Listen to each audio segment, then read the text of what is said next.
Bismillahirrahmanirrahim. Assalamualaikum warahmatullahi wabarakatuh. May peace be upon us all. Project Director of ISF PYT, Mas Thomas Noto Suneto, and Moderator, Mbak Sisi Aspasia, distinguished guests, all participants of the Indonesia-Singapore Foreign Policy Youth Talks, ladies and gentlemen. First of all, allow me to introduce myself. My name is Agus Harimurti Yudhoyono. I am the chairman of Democratic Party, Partai Demokrat, one of the biggest political parties in Indonesia. We have more than 10 million constituents from Aceh to Papua. I am also the executive director of the Yudhoyono Institute, an independent think tank that focuses on the issues of democracy, security, and prosperity, as well as the promotion of young leadership throughout the country. It is an honor for me to speak before this forum. My special appreciation goes to the committee supported by the Singapore Global Network and Foreign Policy Talks Discussion Club for organizing this event. Through meaningful conversations and exchanges of ideas among academics and students, government officials, business practitioners, as well as politicians like myself here, I hope we can all explore the opportunities to work and move forward together towards a better future of our two countries. Please accept my apology for not being able to attend this forum in person due to my other engagements. However, I hope I can still share my perspectives and contribute to the discussion on several key issues, particularly regarding democracy and its challenges, and why we must prepare our young generations to take up those challenges. I must say that this event is a great platform for us to better understand each other regarding the two countries' foreign policy, as well as various other relevant topics around the region, which include the political and socio-economic trends in the Asia-Pacific region, the relevance of ASEAN, and most importantly, efforts in strengthening the people-to-people context between Indonesians and Singaporeans. As you may know, Singapore has a special place in my heart. So when I received this invitation, my memory goes back to the days when my wife and I, as a newlywed couple, lived in Harbourfront area during my postgraduate program at Nanyang Technological University in 2005-2006. We certainly enjoyed our time there, especially when our Singaporean friends invited us to the famous Mandarin's Hainan chicken rice during the weekends. Meanwhile, as an active military officer back then, I also took part in multiple professional exchanges and joint exercises between the TNI and the Singaporean Armed Forces. And for our family, our big family, Singapore will always be special.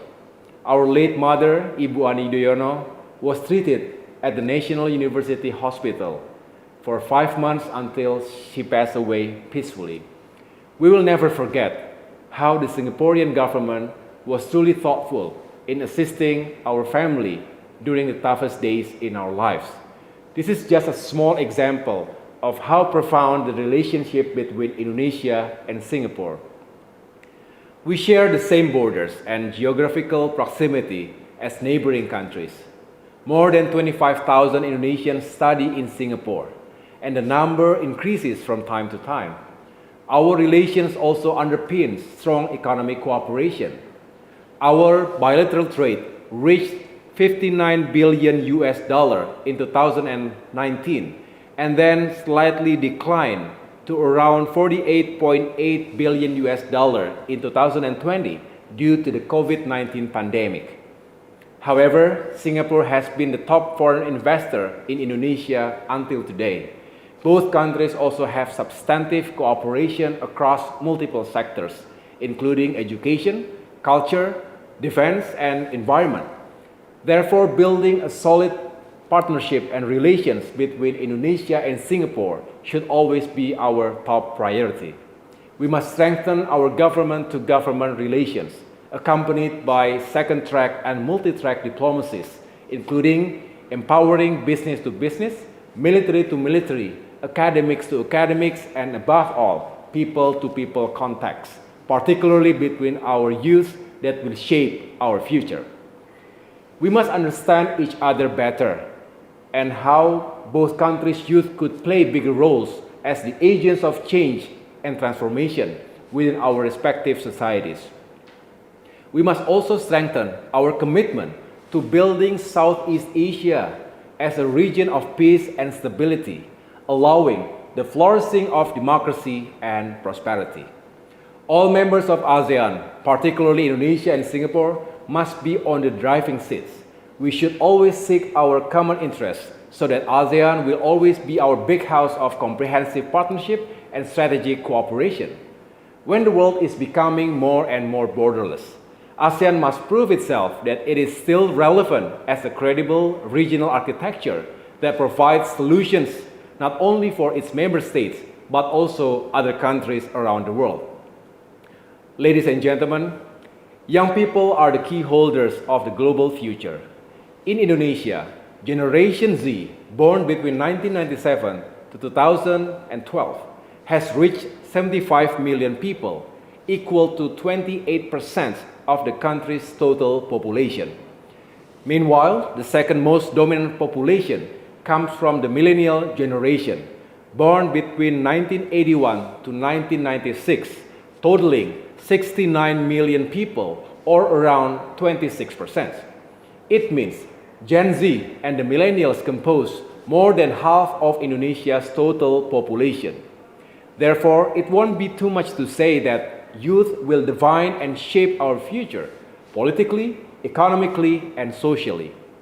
The next questions are, how can we support our youth to keep pace with the future's volatility, uncertainty, complexity, and ambiguity, to establish our regional security and prosperity? At the same time, how can we strengthen our democracy to pursue peace and stability, as well as sustainable economic growth with equity?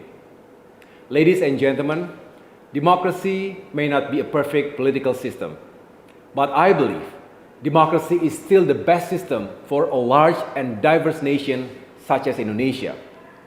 Through a good system of democracy, we can ensure that every citizen is treated equally.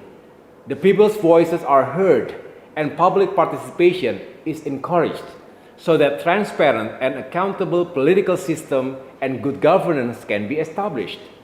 Democracy should also be the driving force for development and progress. We know that democracy has a very wide spectrum, from guided democracy to liberal democracy.